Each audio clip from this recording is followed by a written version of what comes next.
हाँ तो बच्चों, इस चैप्टर में हम लोग पढ़ रहे हैं विद्युत धारा के चुंबकीय प्रभाव। ऑस्टेड नामक वैज्ञानिक थे, इसके पहले मैंने टॉपिक बताया था।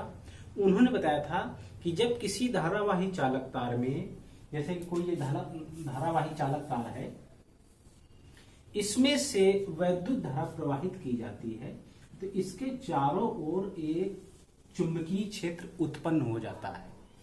ऑस्टेड ने क्या बताया था कि जब किसी चालक तार में वैद्युत धारा प्रवाहित की जाती है तो उसके चारों ओर एक चुंबकीय क्षेत्र उत्पन्न हो जाता था।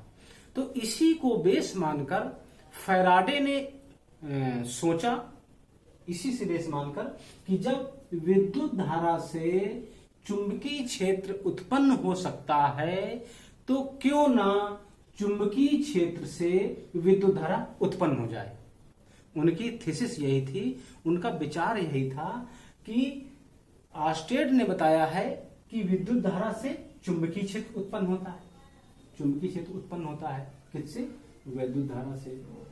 ठीक, तो फैराडे ने बताया था कि ऐसा हम जब इससे ये उत्पन्न हो सकता है तो चुंबकीय क्षेत्र से वैद्युत धारा भी उत्पन्न हो सकती है।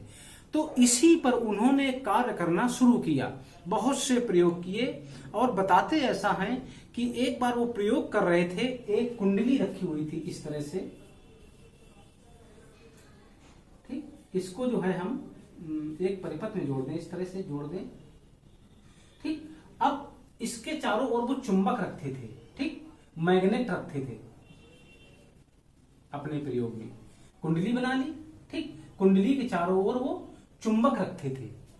तो चुंबक रखने पर यहां पर लगा दिया था धारामापी, यहां पर धारामापी लगा दिया था, धारामापी। जब यहां पर धारामापी लगा दिया था, अब ये चुंबक बार बार कहीं इधर देखते थे फैराडे महोदय, कहीं इधर देखते थे रख के कि शायद इस चुंबकीय क्षेत्र के कारण इस कुंडली में वैद्युत धारा उत्पन्न हो जाए। जब वैद्युत धारा उत्पन्न होगी, ठीक, तो यहां पर एक विक्षोभ उत्पन्न होगा। ठीक, धारामापी की जो सुई होगी वो कुछ हलचल पैदा करेगी, तो इससे पता लग जाएगा कि कुंडली में वैद्युत धारा प्रवाहित हो रही है। उन्होंने बहुत प्रयोग किए मगर असफल हो गए। तो बताते ऐसा है कि एक बार गुस्से से यहीं पर जो है चुंबक ऐसे फेंका, कुंडली के ऊपर ऐसे चुंबक फेंका, वो चुंबक ऐसे गति करता हुआ निकल गया। चुंबक जब गति करता हुआ निकल गया तो अचानक कुछ माइक्रो सेकेंड के लिए जो धारा मापी का मीटर था उसमें हलचल उत्पन्न हुई। वो सुई थी ऐसे थी, कुछ ऐसे हुई इस तरह से। तो उन्होंने दिमाग लगाया, सोचा कि इसका मतलब ये होता है कि यदि हम चुंबक रखें तो उससे वैद्युत धारा प्रवाहित नहीं होगी। अगर हम चुंबक को इसके चारों ओर गति कराएं, चुंबक को कुंडली के चारों ओर गति कराएं तो इसमें विक्षोभ उत्पन्न होता है, अर्थात वैद्युत धारा उत्पन्न होती है।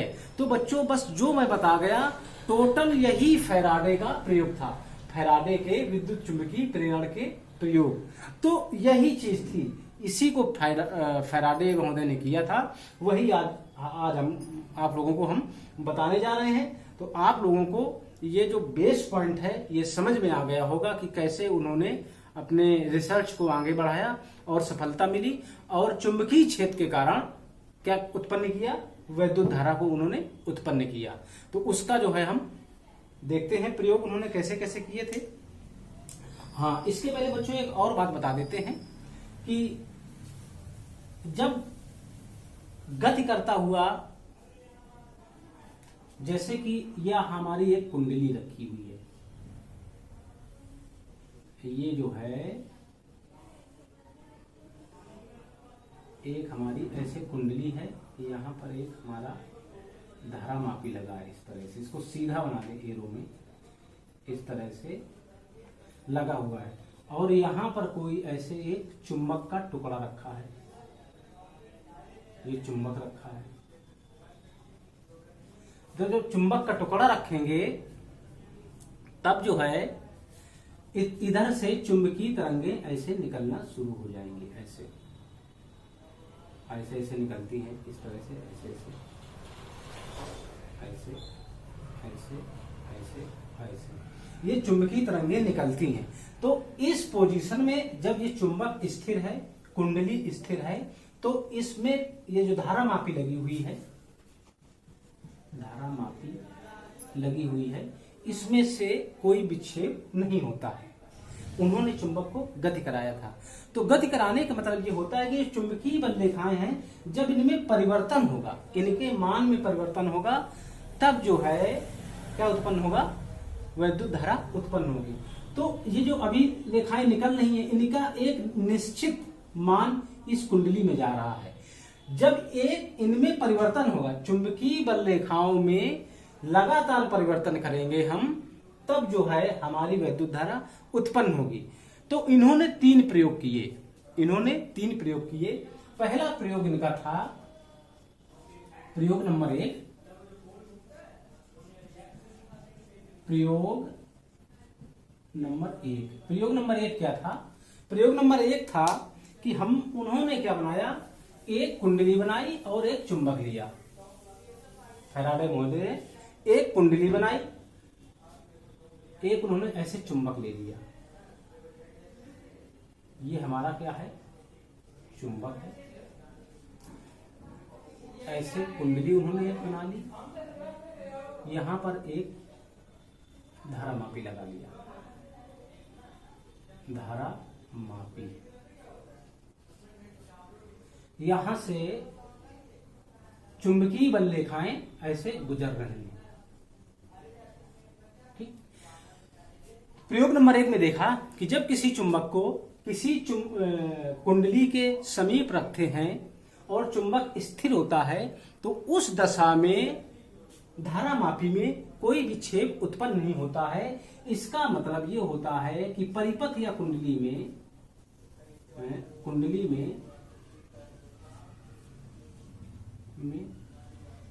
धारा का मान शून्य है। धारा का मान शून्य है। जब चुंबक लेते हैं, चुंबक स्थिर होता है, कुंडली स्थिर होती है, तो परिपथ में धारा का मान कैसा होता है, शून्य रहता है। ये प्रयोग नंबर उनका 1 था। अब प्रयोग नंबर 2 क्या करते हैं? प्रयोग नंबर 2 में वो करते हैं,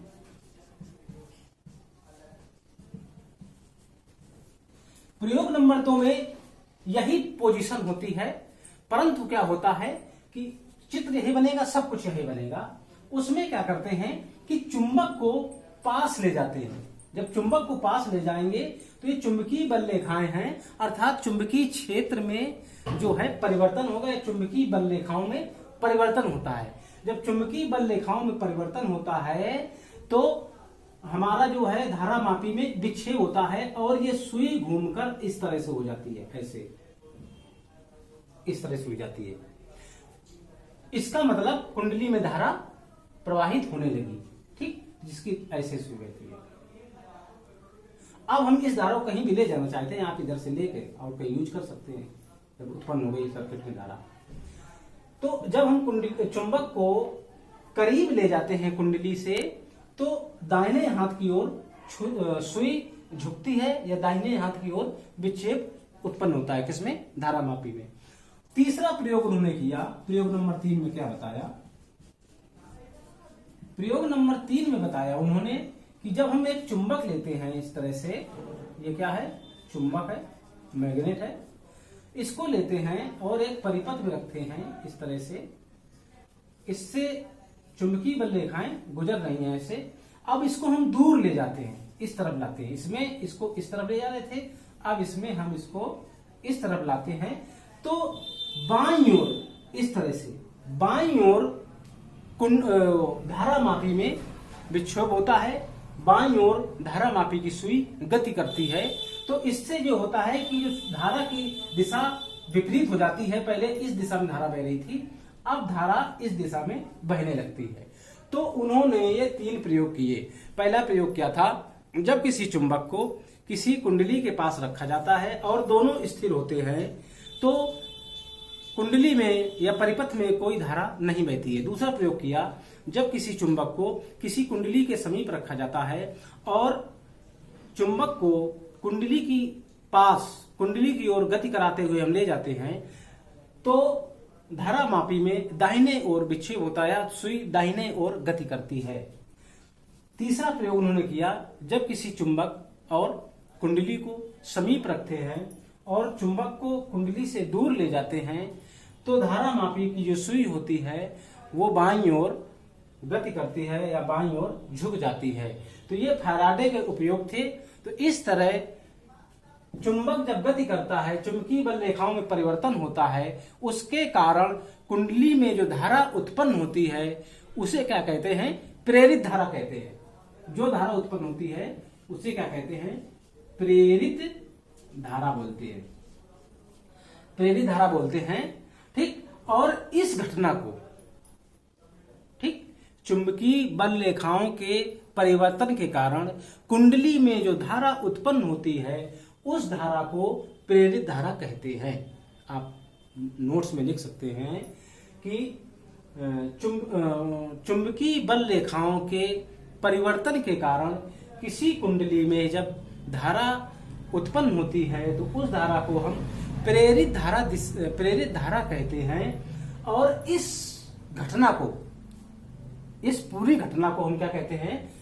विद्युत चुंबकीय प्रेरण कहते हैं। इस पूरी घटना क्या कहते हैं? विद्युत चुंबकीय प्रेरण कहते हैं। और जो प्रेरित धारा होती है उसकी दिशा हम किससे नापते हैं? उसकी दिशा हम कैसे मापते हैं? तो फ्लेमिंग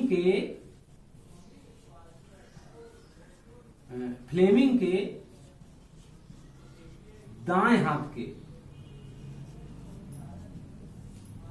दाएं हाथ के right hand law of Fleming, ठीक है, फ्लेमिंग के दाएं हाथ से हम प्रेरित धारा की दिशा ज्ञात कर लेते हैं। तो ये हमारा टॉपिक हो गया, फैराडे के प्रयोग, प्रेरित धारा क्या होती है और विद्युत चुंबकीय प्रेरण क्या होता है। इसको आप ऐसे भी कह सकते हैं कि जब एक इसका प्रयोग और होता है, जब दो कुंडलियों को पास पास रखकर, जैसे कि एक ये कुंडली है इस तरह से, ऐसे एक ये कुंडली है और यहां पर एक इस तरह से एक ये दूसरी कुंडली है, इसको हम L1 नाम दे दें, इसको हम L2 नाम दे दें। ठीक, इस कुंडली में जब हम धारा प्रवाहित करते हैं, ठीक, तो इस कुंडली में धारा प्रवाहित करने के कारण, ठीक, चुंबकीय क्षेत्र में परिवर्तन होता है, चूंकि चारों इसके ओर चुंबकीय क्षेत्र उत्पन्न हो जाएगा, जिसके कारण इस कुंडली में, दूसरी कुंडली में धारा उत्पन्न हो जाती है। तो इस धारा को प्रेरित धारा कहेंगे तथा इस घटना को हम क्या कहते हैं? विद्युत चुंबकीय प्रेरण कहते हैं। आप ऐसे भी बता सकते हैं विद्युत चुंबकीय प्रेरण, या फैराडे के नियम जो मैंने बताया है चुंबक और कुंडली के गति के कारण, वैसे भी बता सकते हैं। तो इस तरह से बच्चों ये टॉपिक हुआ। आप इसका जो है, जो मैंने बताया है, रोक रोक कर पॉज कर एक नोट्स बना सकते हैं, तीनों चित्र बना सकते हैं, और तीनों जो प्रयोग नंबर 1, प्रयोग नंबर 2, प्रयोग नंबर के तीनों चित्र बनाकर आप जो है इसको बहुत अच्छे से समझ सकते हैं। तो इस तरह से फ्लेमिंग ने जो है चुंबकीय क्षेत्र के कारण विद्युत धारा उत्पन्न करने का एक बहुत अच्छा रास्ता दिखाया, जो कि आज बहुत कारगर है। तो उसी की युक्तियां हैं जनरेटर, विद्युत जनित्र या जनरेटर कहते हैं। विद्युत जनरेटर से हम विद्युत धारा प्राप्त करते हैं। तो फैराडे के प्रयोग से हमें पता चला कि कुंडली में एक धारा उत्पन्न हो जाती है जिसे प्रेरित धारा कहते हैं। तो अभी मैंने बताया था कि प्रेरित धारा की दिशा हम कैसे ज्ञात करते हैं। तो प्रेरित धारा की दिशा हम फ्लेमिंग के दाएं हाथ के नियम अनुसार ज्ञात करते हैं। फ्लेमिंग का दाएं हाथ का नियम बच्चों क्या होता है कि यदि हम अपने दाएं हाथ के अंगूठे, ये हमारा अंगूठा है, ये हमारी उंगली तर्जनी, ये मध्यमा, ये अनामिका और ये कनिष्का है, ये 5 उंगलियां हैं, 5 उंगलियों के नाम हैं। तो फ्लेमिंग ने बताया कि यदि हम अपने दाएं हाथ के अंगूठे, उसके पास की उंगली तर्जनी तथा मध्यमा को परस्पर इस प्रकार रखें कि तीनों एक दूसरे के लंबवत हों, तो अंगूठा चालक की गति को दिशा को प्रदर्शित करेगा। जो तर्जनी होगी वो चुंबकीय क्षेत्र की दिशा को प्रदर्शित करेगी, तथा ये मध्यमा जो होती है ये परिपथ में या कुंडली में उत्पन्न प्रेरित धारा की दिशा को बताती है।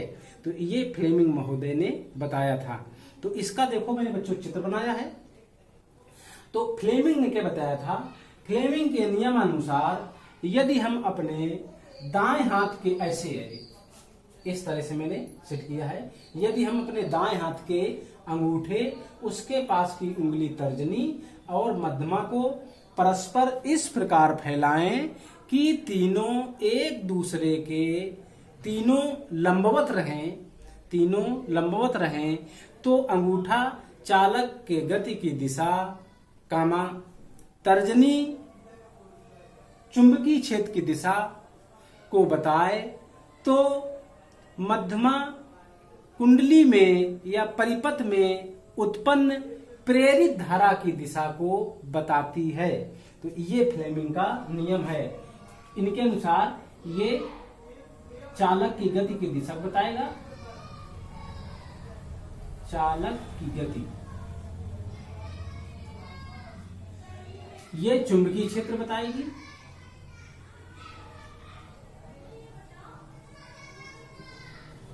और ये वाली उंगली मध्यमा क्या बताएगी, प्रेरित धारा।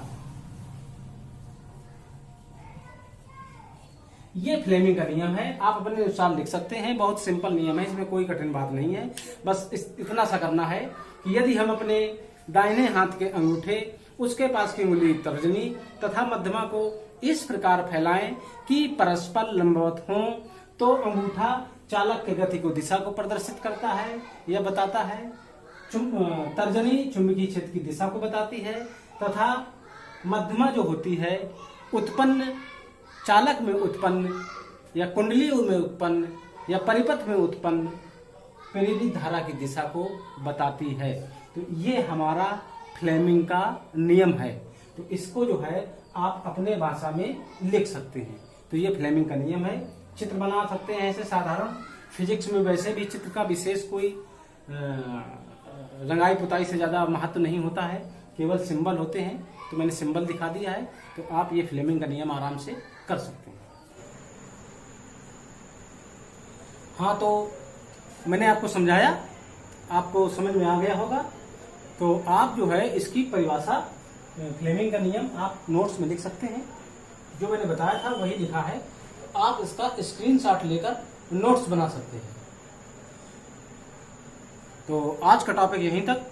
आप लोग कमेंट में जरूर बताया करें कि ये टॉपिक आपको कैसा लगा, समझ में आया कि नहीं आया। और नोट्स बनाते रहो और अच्छे से पढ़ते रहो, तैयारी करते रहो।